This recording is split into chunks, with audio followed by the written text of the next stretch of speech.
আজকাল যে স্মার্টফোন এসেছে সেটা মাদকের থেকে আমি মনে করবো যে এটার ভয়াবহতা আরো অনেক বেশি। বাচ্চা কাচ্চারা পড়াশোনা বাদ দিয়ে সময় পেলে বাবা মাকে চুরি করেও স্মার্টফোন হাতে নিয়ে এসে তারা সময় নষ্ট করে, পড়াশোনা থেকে তারা বিমুখ হয়ে গেছে।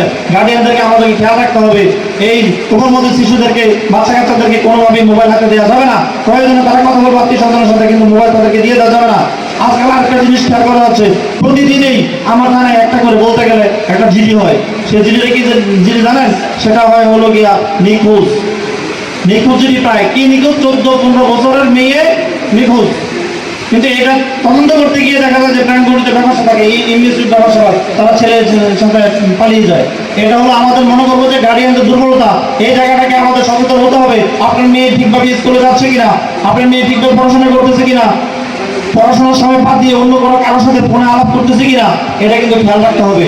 কারণ যখন এই 14-15 বছর মেয়েটা চলে যায় তখন সেটা একটা অপহরণ মামলা হয় থানায়, এবং এটা গার্ডিয়ানের জন্য একটা চরম ভোগান্তির কারণ হয়ে দাঁড়ায়। সুতরাং আমি বলবো যারা আমাদের মেয়ে স্টুডেন্ট আছেন আপনারাও একটু সচেতন থাকবেন, কোনো ইমিউনিটি কোনো প্রেমে পা দেবেন না।